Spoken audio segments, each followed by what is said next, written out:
Leading the procession, we are honored to have our chief guest, Professor Milos Lichner, SJ. President for the afternoon, our Rector, Reverend Father Brian Pereira, SJ. Vice Chancellor, Reverend Dr. Praveen Martis, SJ. Followed by Chair of Students' Council, Dr. Anup Denzil Veigas. Co-Chair of Students' Council, Ms. Binni Chan. And now walking with pride and responsibility, the newly elected Student Council for the academic year 2026-27.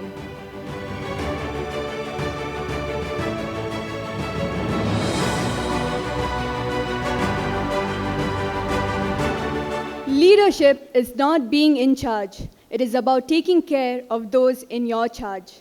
A very distinguished and pleasant afternoon to all our respected dignitaries, faculty members, and our vibrant student community of St. Aloysius deemed to be university. To begin this auspicious occasion by seeking divine grace and wisdom, I call upon the college choir to lead us into prayer. Everyone, kindly rise.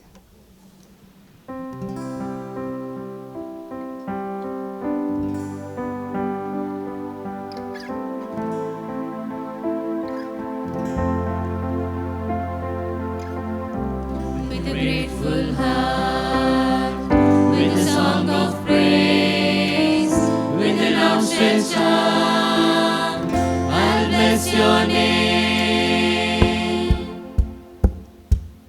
Blessed be the name of the Lord, blessed be your name.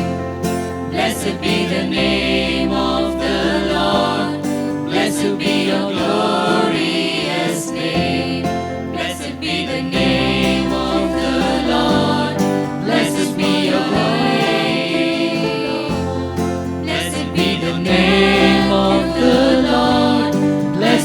your glorious day. Lord, I thank you for sunshine, thank you for rain, thank you for joy, thank you for pain. It's a beautiful day,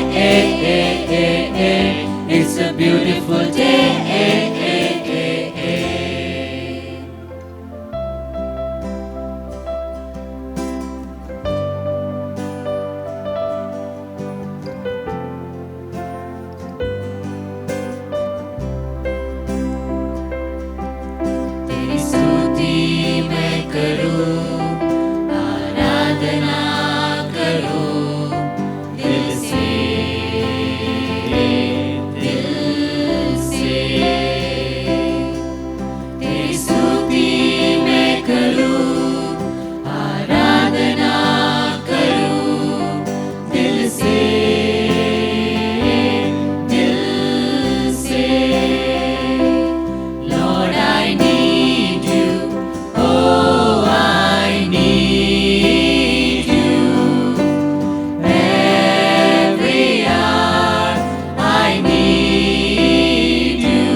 Thank you, choir.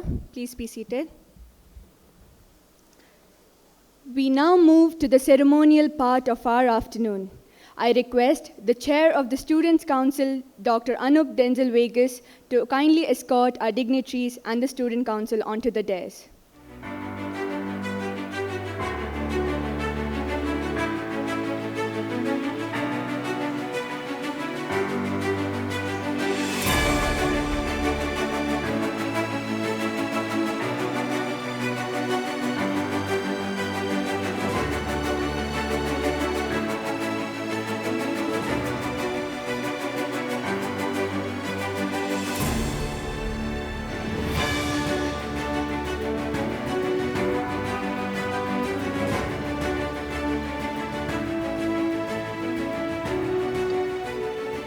To formally set the tone of this grand afternoon and extend a warm welcome to our guests, I have the distinct honor of inviting the Chair of the Student Council, Dr. Anup Denzil Veigas, to deliver the welcome address.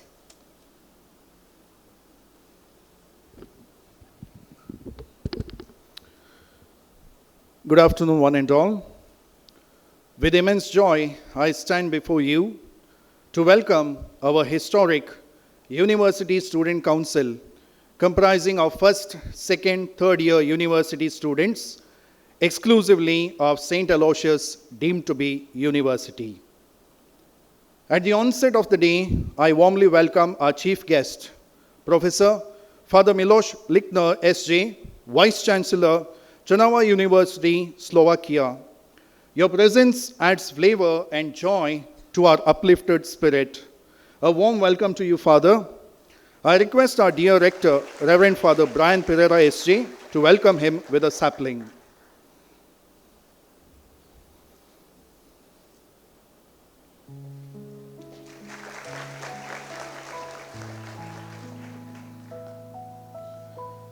Father Brian, our Rector, after 10 years, I get this opportunity to share the stage with him. Many people seeing Father Brian mention him to be a young Jesuit. It is true. Father had been in the youth ministry for a decade, and hence he is always young.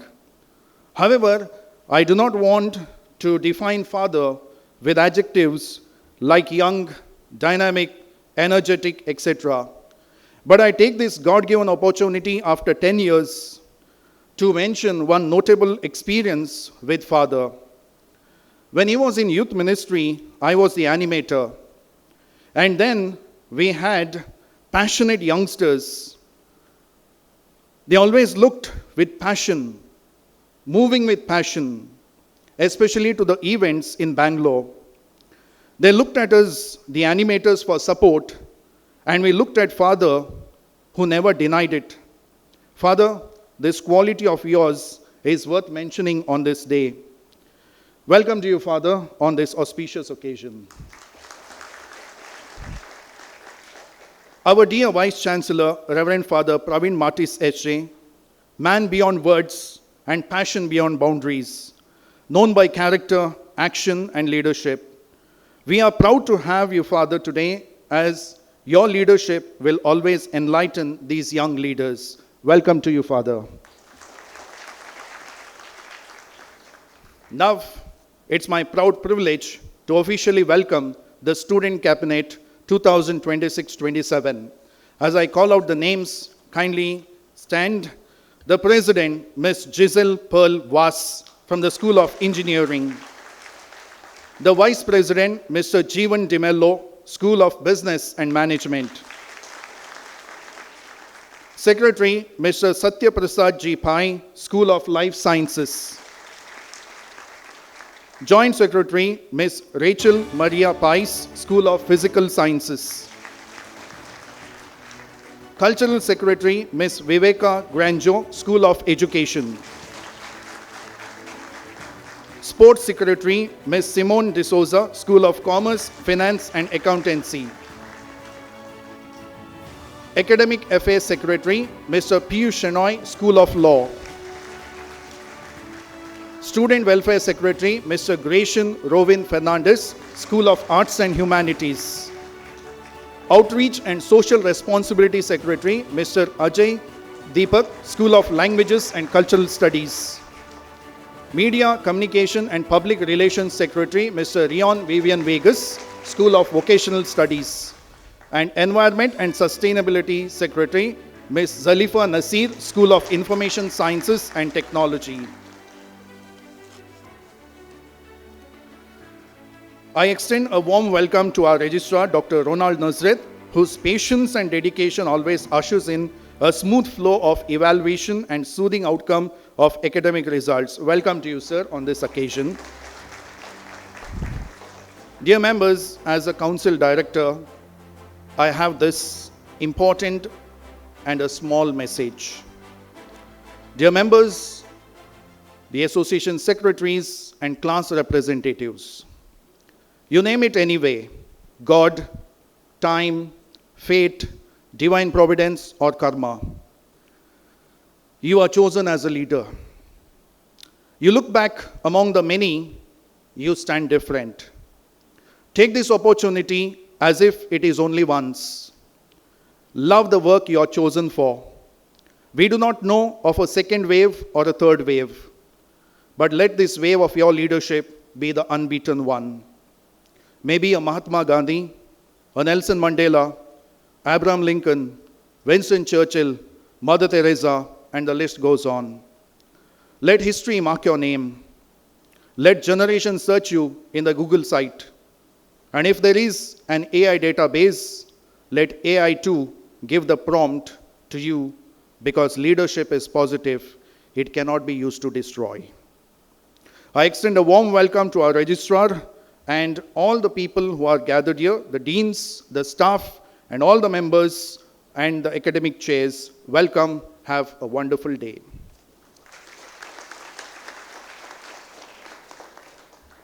Thank you, sir, for the gracious welcome, and a warm welcome to you too.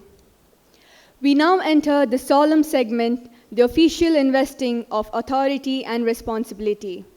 I request our Vice Chancellor, Reverend Dr. Praveen Martis, SJ, to kindly step forward to administer the oath of office to our newly elected Student Council President, Ms. Giselle Pearl-Vaz.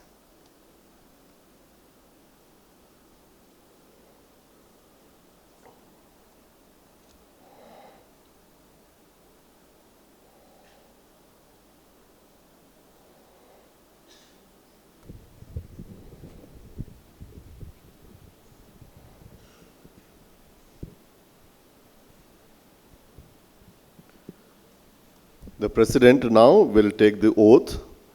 I, Giselle Pearl-Vaz, do solemnly affirm that I will faithfully execute the functions of my office as the President in the Students' Council. in the Students' Council. I shall work under the guidance of I shall work under the guidance of the Chair of Students' Council the Chair of Students' Council to preserve, protect, and defend the Constitution of the Council and defend the Constitution of the Council for the welfare of the student body for the welfare of the student body and for the good of the university. and for the good of the university.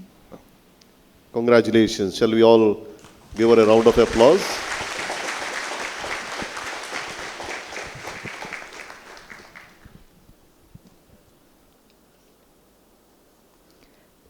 Thank you, Father.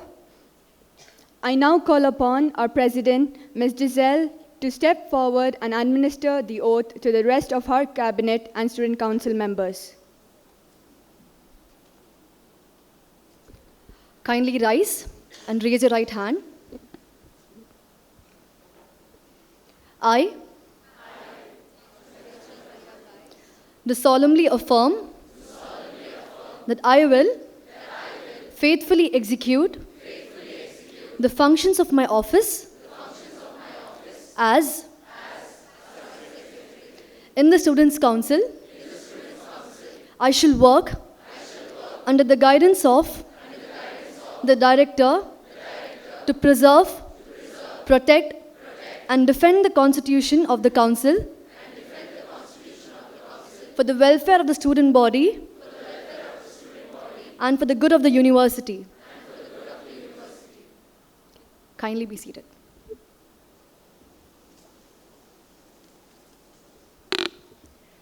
To officially complete their induction, we now request our chief guest, Professor Milos Lichner, SJ, Rector Reverend Father Brian Pereira, SJ, VC Dr. Praveen Martis, SJ, to kindly step forward to present the badges to all our newly elected office bearers as their names are called.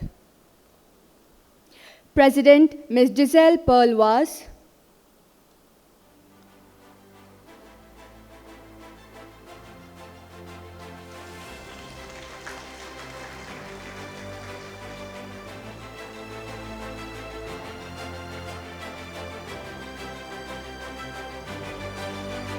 Vice President, Mr. Jeevan De Mello.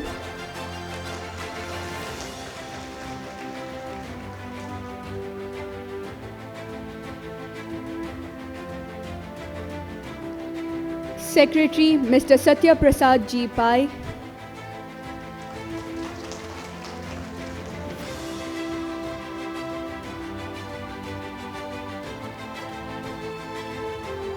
Joint Secretary, Ms. Rachel Maria Pais.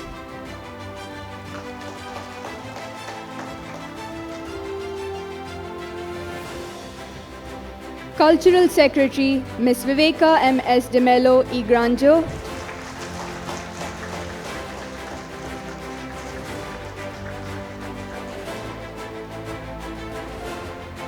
Sports Secretary, Ms. Simone De Souza.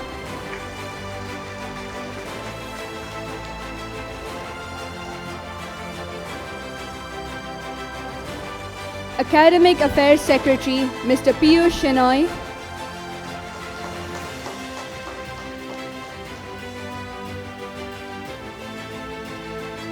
Students Welfare Secretary, Mr. Gracian Rowan Fernandez.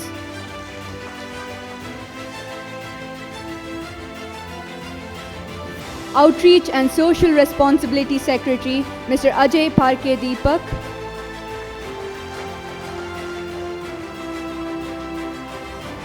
Media Communication and Public Relations Secretary, Mr. Rion Vivian Veigas.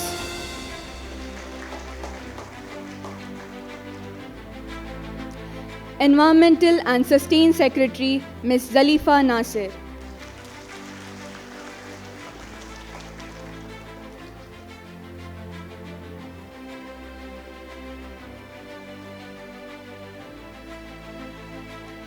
To instill the proud spirit of our institution deep within our hearts, let us all sing the college anthem.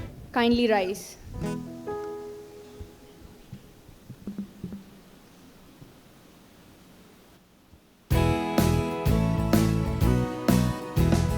Raise a joyful chorus, loud and glad your hearts are full, while the love of Alma Mater waits a grateful song of souls, while we're blessed to stand united to the love forevermore, while we're blessed to stand united to the love forevermore, while we're blessed to stand united to the love forevermore. Louder, louder, swell the chorus for the happy days of yore, for the hopeful toiling present and the years that lie before, for the name and fame and honor of a mother evermore, for the name and fame and honor of a mother evermore, for the name and fame and honor of a mother evermore.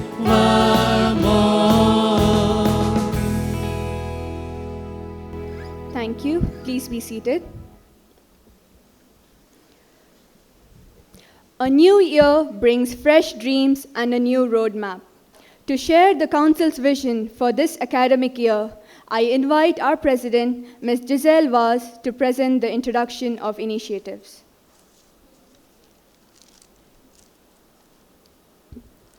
Good evening to one and all, respected chief guest, dignitaries on the dais, esteemed faculty, fellow students, and student council members present here. Today is a celebration of responsibility, purpose, and the promise of leadership. A student council is defined not by the titles we hold, but by the values we uphold. It is with pride that I present with the 4 flagship initiatives of our student council. Initiatives that go beyond action to define who we are. The Wall of Knowledge. This initiative transforms ownership into sharing. Students pick a book, learn from it, and return it to someone else. Someone else can do the same, reminding us that education isn't confined to classrooms, and wisdom matters only when it reaches many minds. The Shop of Integrity. This is a space where students pay independently via QR scanner with no supervision, only the quiet expectation that each person will do what's right. It teaches us That true character shows not when we are watched, but when we are trusted. The wall of compassion. Here, students leave behind what they no longer need, so others can take it freely, without hesitation or judgment. It reminds us that giving isn't about abundance, it's about willingness, and even a small act of kindness can bring someone comfort and hope. The 1 rupee revolution. This initiative shows that great change begins small. Each week, students contribute just 1 rupee, together becoming a force that supports government schools and young minds a chance to learn and grow. These 4 initiatives are reflections of our identity: learning with curiosity, acting with honesty, and leading with purpose. As the Student Council, we see leadership not as authority, but as responsibility. And we are committed to creating a campus where every action leaves a meaningful impact. Because in the end, leadership is not about standing above others, it's about lifting others along the way. Thank you.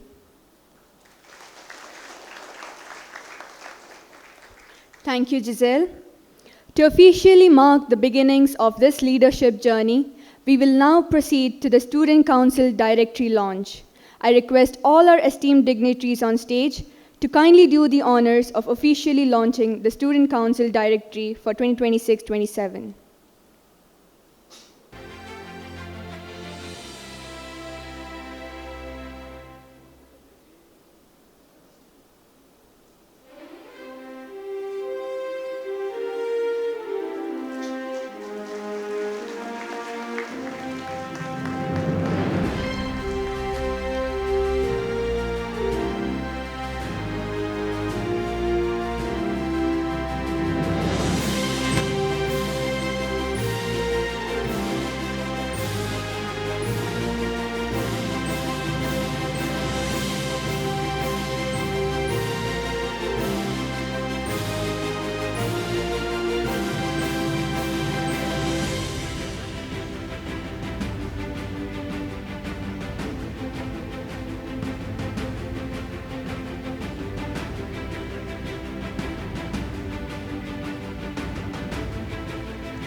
Now I call upon Ms. Binni Chan to introduce our esteemed chief guest of the afternoon.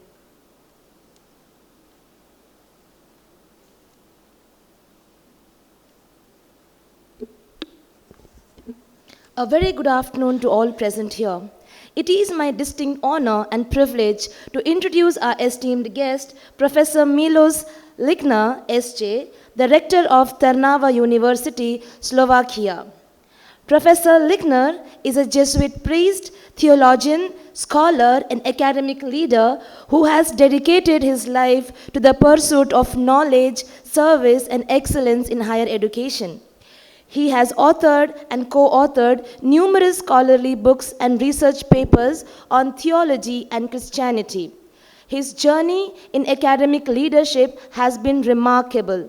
He has served as the Dean of the Faculty of Theology, Vice Rector for External Relations, and now leads Trnava University with a vision rooted in innovation, international collaboration, and academic excellence. As Rector, Professor is committed to strengthening global academic partnership, promoting digital transformation in higher education, encouraging lifelong learning, and nurturing research that addresses contemporary challenges. His work also reflects a deep interest in ethics, interreligious dialogue, and the responsible engagement of academia with emerging technologies such as artificial intelligence.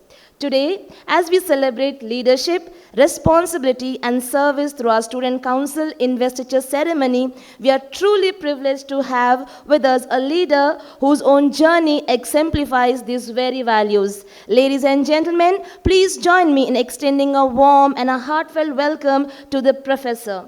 Welcome, Professor.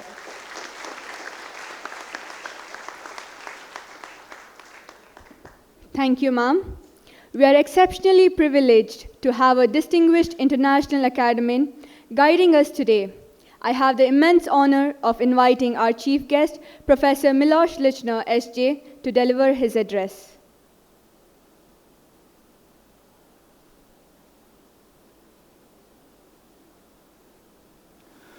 So, dear Father Rector, dear Father Vice Chancellors, dear representatives of students, dear students, I think we will finish before 7 this evening. I have a long speech. No, just a joke. I prepared the art of leadership what a 6th century Pope, Roman Catholic Pope, can teach a 21st century student. So it comes from my book. I wrote about the Pope Gregory the Great. I translated his famous book, Pastoral Rule. And from this very huge book, the text itself is about 300 pages. I tried to summarize something for you. So let me begin with a small scene. Good. Imagine two students. Both offered the chance to lead a college project. The first says yes immediately, already imagining the recognition, the photo on the notice board, and the line on their resume. The second hesitates, not out of laziness, but because they understand, even a little, what the responsibility will actually cause them in time, attention, and accountability for other people's work. Which one do you think will turn out to be the better leader? So I raised these students this because it is almost exactly the question of Roman Catholic bishop posed 14 centuries ago in a book that has quietly shaped how the Western world has thought about leadership ever since.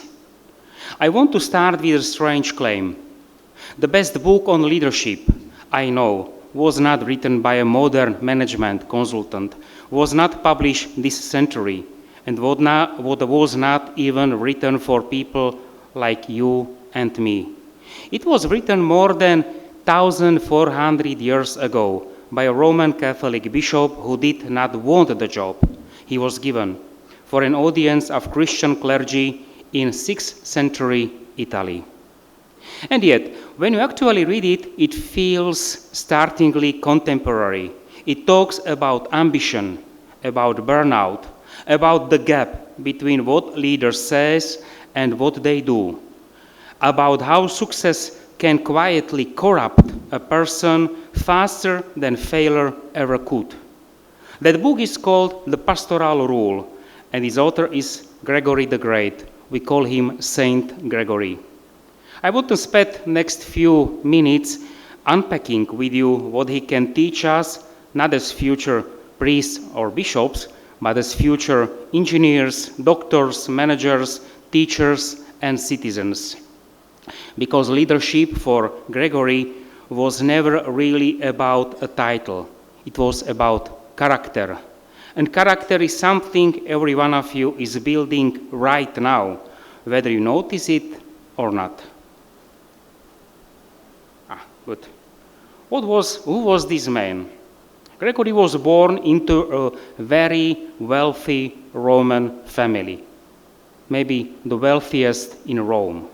He had the best education Rome could offer, law, administration, classical literature, and he actually became the prefect of Rome, one of the most powerful civic offices of his time.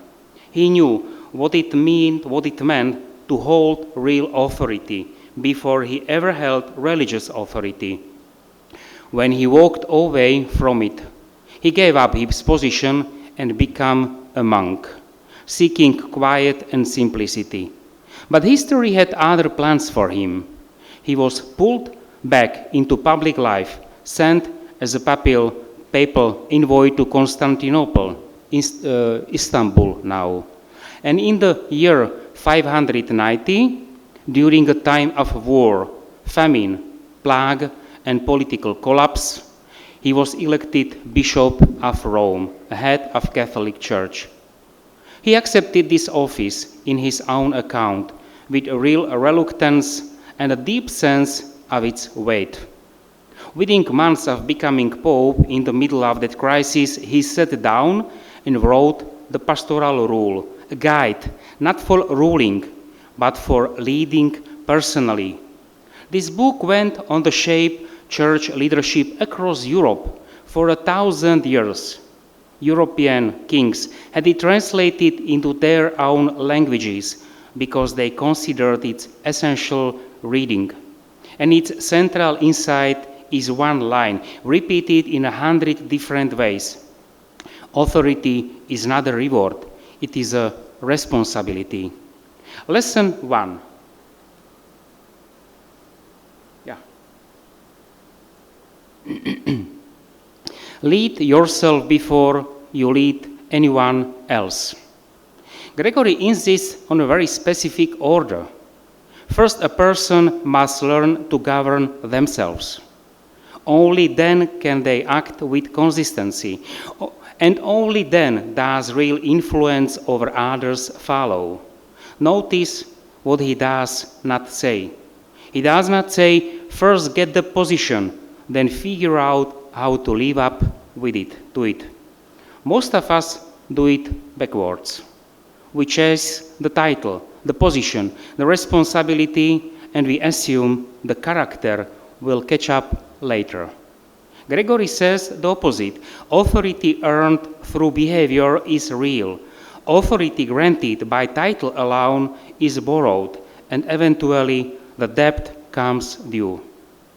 It is why it matters to you today as students.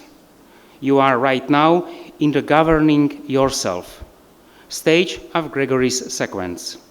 How you imagine your own time, your own honesty in small things, your own discipline, when no one is watching, that is not preparation for leadership someday.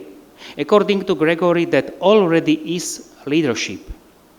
The habits you are forming in this hostel, in this classroom, in this university, are quietly deciding what kind of leader you will become long before anyone hands you a title. There will be only 5 lessons. Lesson 2, authority is a burden, not a prize. Before we move on, I want to pause on the very first principle Gregory lays out on his book, because everything else he says rests on it. He writes that the mature leader does not pursue power as a reward, but accept it fully aware of its weight, that authority is a burden of decision-making, not a position of privilege. Anyone who underestimates that weight, he says plainly, should not seek to lead at all. Think about how differently we usually talk about leadership today. We talk about leading, landing a leadership role, earning a promotion, winning in election, the language of prizes. Gregory would find that vocabulary a little dangerous. Not because ambition is wrong, but because it points people's attention toward what leadership gives them, rather than what it cost them. Sleepless nights over someone else's mistake. Decisions that will disappoint people no matter which way you choose. Credit you will often share to share with others, and blame you will often have to absorb alone. I'm not telling you to avoid responsibility, quite the opposite. I'm telling you to step into it with open eyes. The student who hesitates for a moment before saying yes to a leadership role, waiting what he will actually demand of them, is very often the one who ends up worthy of it. Lesson 3. Your life is the argument, not your words. One of Gregory's sharpest observations is this: nothing damages authority faster than the gap between what the leader teaches and how a leader lives. He says that when knowledge and action are separated, words lose their weight and becomes an illusion. It is not ignorance that does the most damage in leadership. It is contradiction. Think about the leaders, teachers or mentors who actually shaped you. I would guess it was rarely their speeches. It was something they did, consistently, quietly, when it cost them something. Gregory would say that is exactly right. An example is more persuasive than the most eloquent instruction because life, not language, is the final argument a leader makes. This should be, I think, both reassuring and demanding for you. Reassuring because it means you don't need a stage or title to start leading. Your classmates, your team, and your family are already watching how you live. Demanding because it means there is no shortcut. You cannot talk your way into trustworthiness. You have to live your way into it, one ordinary decision at a time. Lesson 4. Real leadership adapts to the person in front of you. Here is something I find genuinely surprising about the 6th century monk. Gregory devotes the largest section of his book, more than other section, to a single question. How do you guide people who are completely different from one another? He argues correctly that the same words land differently on different people. What strengthens one person may quietly damage another. The proud need to be confronted. The discouraged need to be built up first and corrected gently afterward. The young respond to a clear, energetic challenge. Older people respond to patience and respect. His conclusion is not that leaders should have different values for different people. The truth itself stays the same. But that wise leaders learn to translate that truth into a form each person can actually receive. Sameness of approach, he says, is not fairness. It is often laziness dressed up as consistency. For you, this matters enormously because most of you will spend your careers working in teams, diverse teams, with different personalities, different strengths, and different wounds. The instinct to treat everyone identically feels fair, but Gregory would tell you it usually is not effective leadership at all. Real leadership requires you to actually see the individual person in front of you and adjust your approach, not your integrity, but your method accordingly. And lesson 5. Watch yourself most closely after you succeed. This is perhaps Gregory's most counterintuitive insight, and I think it is the one most worth remembering for you as students. He writes that difficulty and opposition often protect a leader's character because hardship keeps a person humble and alert. Success, on the other hand, is dangerous precisely because it feels safe. It is in the moment of praise of achievement, not in the moment of struggle, that pride most easily slips in unnoticed. The very last of his leadership principles, drawn from my book I am just publishing, makes the point beautifully. He says that the greatest risk for a successful leader is not failure. It is a quiet self-satisfaction, a moment when a person becomes more pleased with their results than honest about their remaining weaknesses. A wise leader, after every success, does not simply ask, "What did I achieve?" They ask, "What would I never have achieved without the people who helped me?" I would ask you to remember that the next time you win something, a competition, a placement, an election, or a prize. Success is not the finish line where leadership development stops. According to Gregory, it is precisely the moment leadership becomes most fragile. Bring it home. So let me draw these threads together. Gregory the Great was writing for bishops 14 centuries ago in Latin, old language I'm working with. Using biblical languages most of us no longer share.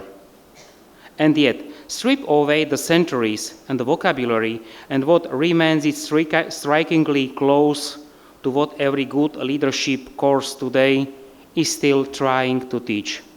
Govern yourself before you govern others. Let your life, not your words, do the convincing. Adapt how you lead to the person in front of you without ever bending the truth itself. And watch your own heart most carefully in the moment you succeed, not only in the moment you fail. You are here at St. Aloysius, deemed to be university in Mangalore, at the beginning of careers that will one day put a real responsibility into your hands, in hospitals, in companies, in classrooms, and in your own business and homes. Gregory would tell you that the leadership you will exercise then is already being formed now, in how honestly you study, how you treat the people around you when nothing is at stake, and how you respect the next time something goes right for you. Authority, he reminds us, is not a praise to be won. It is a trust to be carried carefully, humbly, and for the sake of others, not for yourself. Thank you very much.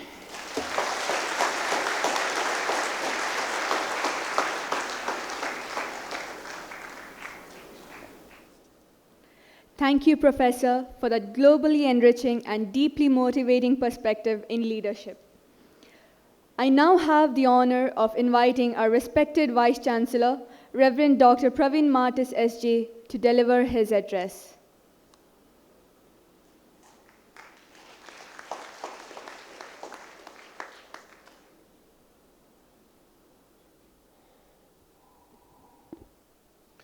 Respected Reverend Father Brian Pereira, the Vice President of MJAs and the Rector of St. Aloysius Institutions and the Pro-Chancellor of St. Aloysius University, Reverend Dr.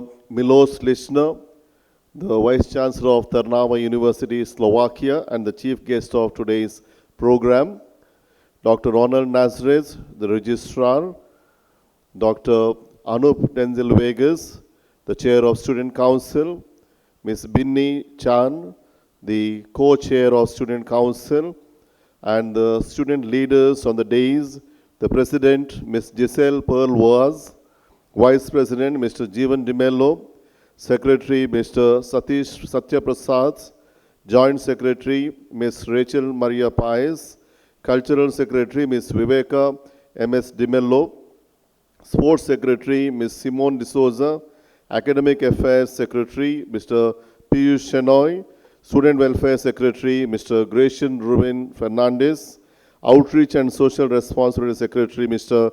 Ajay Parke Deepak, Media Communication and Public Relations Secretary, Mr. Rion Vivian Veigas, and Environment and Sustainability Secretary, Ms. Zalifa Nazir, and my dear Student Council members and members of the faculty and all the other guests and the students present here. First of all, I would like to congratulate the cabinet team here. They are on the top here, the president, the vice president, and the whole team from the 11 schools. Shall we give them a huge round of applause? Also would like to congratulate all the members of the Student Council who are elected from their classes as well as from their associations. Shall we give them a huge round of applause for your leadership? St. Aloysius has grown over the years, now 146 years. 2 years ago, we became a university. With the university, a few changes. We have become now with 11 schools as a university, and we have 11 representatives from these 11 schools. So that is a major change that has happened with the university. Now we are a full-fledged university. 2 years ago, only the first years were part of the university. Last year, only the second year, and this is the third year. All of you are part of this university. That's why undergraduate, the postgraduate students, the associate secretary, all of them are part of this cabin, and also they are all going to work together as one team. Today in the beginning, Father Milos gave a wonderful talk. I told him only in the morning, he's a true leader. And I said 5 to 10 minutes are sufficient. So he went, I need an hour. He went to his room, quieted himself. First of all, wrote his speech from the work that he has done. And again, he put that into PowerPoint presentation so that it is legible and also we can take home. So these 5 lessons, and for the first time in the history, I do not know, maybe 30 years back, but at least in 30 years I know, first time Vice Chancellor from Europe become the chief guest for the Student Council Investiture ceremony. It's really an honor that Father is with us and also giving us the gems of Europe, from Central Europe. And those of you who would like to dream big, I think that's the way that you can go wherever you would like to go and see that the world takes you there. And you are all students of St. Aloysius. You know St. Aloysius is the patron of St. Aloysius, our university, and you would like to know about him more. You can go to the chapel. There on the top, on the canvas, there is a life story of St. Aloysius Gonzaga. He comes from a wealthy family, gives everything for the others, and that's how he becomes a selfless person to lead the others. That is a true leadership. That's where you are given a patron who is a leader himself. Though he died young, seems like he has not done much to the people, but he has done much, much more than anyone else. Because he has sacrificed himself from the wealth, he gave everything to the others, and he became a priest, wanted to be a priest, getting trained as a Jesuit, but then there was COVID-like situation. He goes out to help the poor. That is the real message for us. And without even counting the life of his, and then he gives his life. And that is where he becomes a selfless person. I would say a leader. Same thing with Gregory the Great. He was always thinking about the others, not about oneself. A true leader can be one person who doesn't bother about himself come what may. He'll only think about the others' welfare, and ready to support the other. So that is where the authority becomes the real responsibility to help the other, to serve the other. That's why we have got in Jesuit parlance a lot of these words like Martis. Father said, the last point there, guard against success, that we are not satisfied. The moment I would like to be satisfied, I am going against the leadership. So that is where even at the cost of doing the best, we may be the best in the world, but we continue to do something more. And that is what the Martis that guides the Jesuit students and Jesuit faculty and the institutions. So that is where, my dear students, I'm sure I'm not going to give another talk. I only summarized what Father gave us today. They are beautiful thoughts if we can practice them and understand a leader who goes out to serve the others with the lens of Martis and do something better. I'm sure our students here, the president and others will lead us this year as a full-fledged university, and you all work together as a team to support one another so that we guide this university to a greater heights and become one of the best universities in the country and in the world. Thank you. Wish you all the best. God bless you.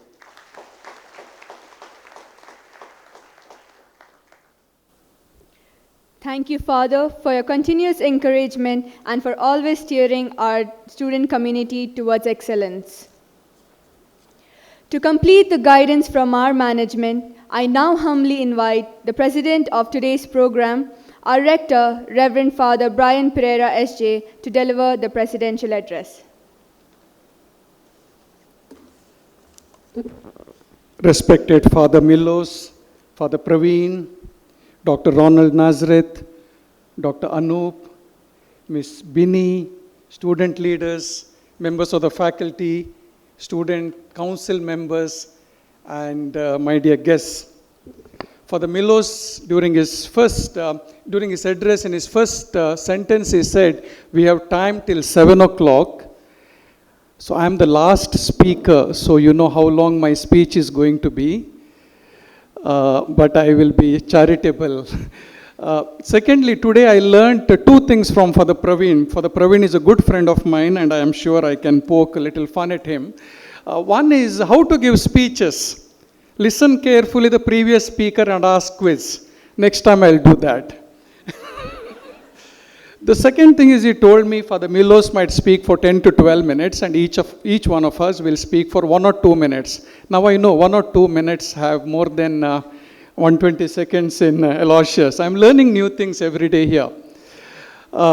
First of all, congratulations to all the student leaders. We are truly proud of you. All of you are leaders. I see a person there sitting next to the console. She is not wearing a blazer, but I know that she had a dream to be the student president. For some reason, she could not become a president, but I'm happy to see her here attending the event. I think her name is Velona. Am I right? Melona, is it? Velona. So she is there. This is the spirit. Whether we are leaders or not, whether we get a chance to sit on the stage or not, we attend, we express our solidarity. That is the leadership. Keep it up, Velona, and I'm sure all of you will keep it up. Similar spirit.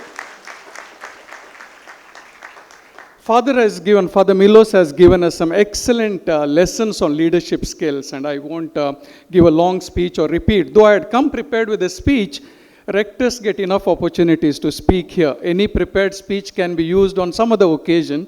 So therefore, my 5-page speech I'll use on some other occasion. But he has given us some excellent insights on leadership. First of all, leadership as of self-leadership. We cannot lead others unless we lead ourselves, and similar lessons. It is easy to give examples, but very difficult to be one. So we have learned several lessons from him. From my little experience of working with the leaders, I want to categorize leaders under 4 categories. Dr. Anup mentioned that I was working in ICUF several years ago, and during my work with the youth, I've come across 4 to 5 kinds of leaders. Very quickly, I'll skim through a few of those things. The first category of leaders are come and go leaders. They do nothing. Come and go. They occupy positions. They take oath, and then the next time we see them is when there is a valedictory ceremony of the association. They come and go but do nothing. So these are called in Kannada Sonne Mantrigalu. Some years ago, Mr. P. Lankesh, some of the teachers here might remember, had written one article, and the title of the article was Karnatakada Sonne Mantrigalu. These are the leaders who get elected, but they contribute very little to the community or their constituency. Sometimes leaders can be like that. They want privileges but no responsibility. They are called zero leaders. That is the first category. Come and go and do nothing. The second category of leaders are come and do something. They come, but they do something. Let's say, for example, they decide to take some ecological initiatives. So therefore, they want to make the campus green, and therefore they will say, we will plant some valchi bhaji here or basale, spinach. So they plant something. They make the campus green. Something is planted. Then the next group of leaders will say, hey, valchi bhaji is too less. We will plant some pelakai saplings or mavinakai saplings. So they plant some saplings. They might plant some 7 to 8 saplings, but take some 70, 80 selfies of those saplings and post it on Instagram and Facebook. But they have done something. They are better than do-nothing leaders, isn't it? They have done something, but nothing much. Their change is very superficial. They have brought about a very superficial changes. They have not brought about a transformation. That is a second level of leadership, very superficial leadership. The third level of leadership is very dangerous. They come and destroy. Where there is peace, they destroy. They create, instead of harmony, they create chaos. I don't think in Aloysius we have such leaders, so therefore I wouldn't like to speak about them. But we can see in the world, we have such leaders. Where there is peace, they create chaos. Where there is peace, they create wars. And I'm sure none of us want to be such leaders. But fourth kind of leaders are very important. And dear students, I want to focus on the fourth kind of leadership. That is, they are known as dream engineers. They have a dream and they try to engineer that dream. They see to it that the dream becomes a reality. And I wish that all of you, dear students, become dream engineers. Who are some of the dream engineers? Dr. Anup spoke about some of them, maybe Mahatma Gandhi, Nelson Mandela, Ambedkar, or your own, taking youth examples, Malala Yousafzai or Greta Thunberg. These are all dream engineers. They brought about a change. Not only they dreamt, but they brought about a change. They saw that their dream became a reality. I wish that all the student leaders of our institutions become dream engineers. I give you one example, and with that I conclude. Some years ago, since Dr. Anup is on the stage, I remember all ICAF examples. Some years ago, the members of ICAF came with a dream. And what was that dream? They articulated the dream in these words. We were born into an unjust society and we are determined not to leave the society as we have found it. I repeat, we were born into an unjust society and we are determined not to leave it as we have found it. They had a dream, and some of the ICAFers who formulated these dreams later on became human rights activists, they became lawyers, they became good politicians, and they became agents of transformation. This is my wish for you, dear students. All of us in some way should become dream engineers. We should have a dream, and we should see that our dream brings about some transformation in the world. I'm sure all the Aloysians will become dream engineers, will become agents of transformation. That is my wish for you. On behalf of the management, I wish you all the best. I'm sure that you will not disappoint all of us. As Father Praveen mentioned, we should dream big and we should become persons of Martis. And that is my hope, that you will become persons of Martis. And this present student council will take St. Aloysius University to great heights. Wish you all the best.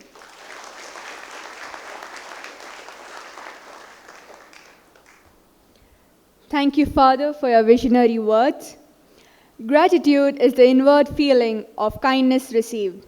To draw this beautiful and memorable afternoon to a close, I invite the Vice President of the Student Council, Mr. Jeevan De Mello, to propose the vote of thanks.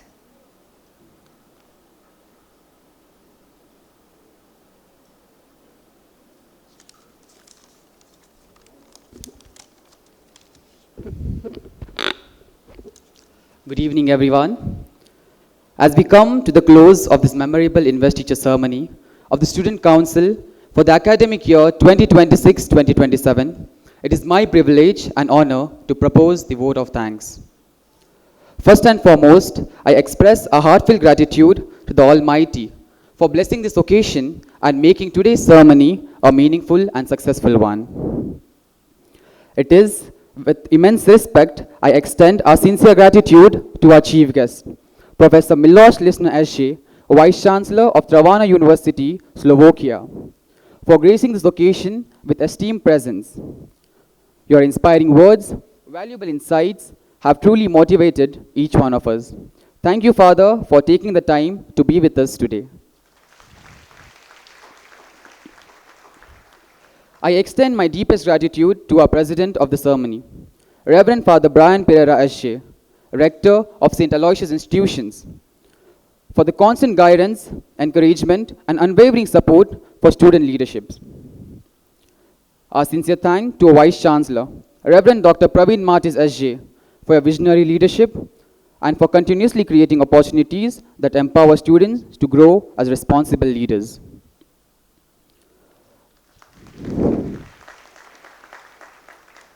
I would also like to express a heartfelt gratitude to Dr. Anup Denzil Veigas, Chair of the Student Council, Ms. Binni Chan, Co-Chair of the Students' Council, for the invaluable guidance, constant encouragement and mentoring throughout this journey.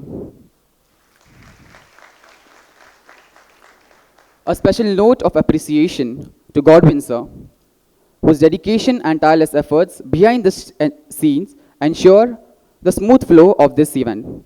Thank you, sir, for always being there whenever we need your support. A sincere thanks also to the maintenance staff who worked hard for this event. To our technical team, thank you for managing with sound, lighting, and all the technical aspects that ensure the smooth flow of today's event. A heartfelt thanks to our media team for beautifully capturing every memory on this ceremony. To our wonderful choir, thank you for addressing and singing with joy.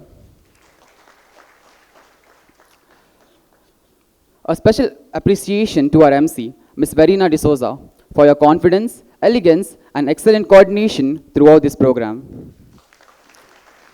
My sincere thanks to all the volunteers whose commitment, enthusiasm, and willingness to serve behind the scenes contributed immensely to the success of today's ceremony. I also extend my appreciation to all the Student Council members.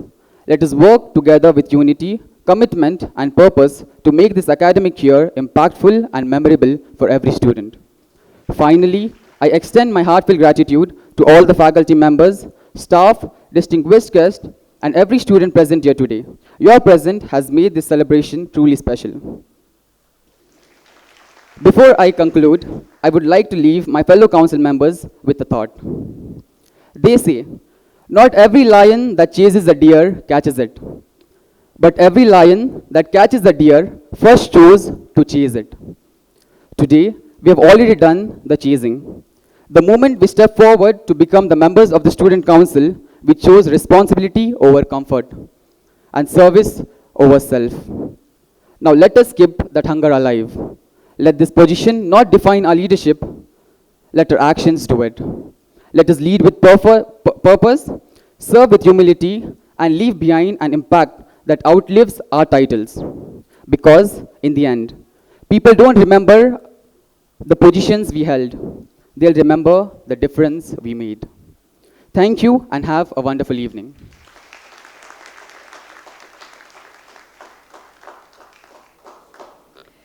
Thank you, Jeevan. Now I request our Vice Chancellor to hand over a memento to our chief guest, Professor Milos Lichner.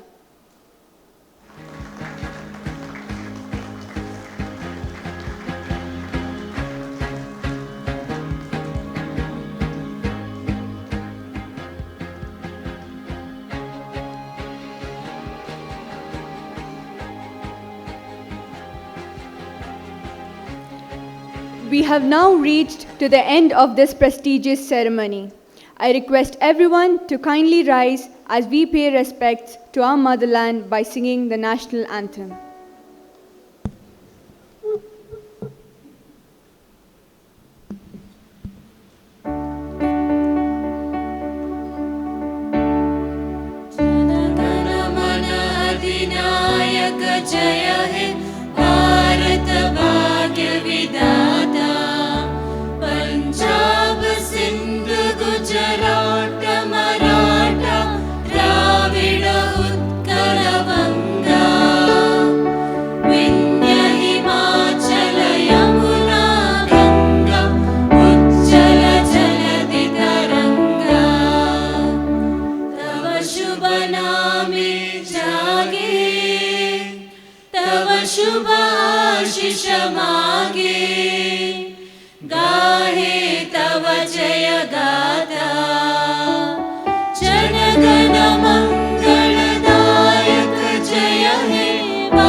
Thank you, everyone. We wish the newly elected Student Council a highly successful and a fruitful tenure. This is me, Verena D'Souza, signing off. Have a wonderful evening.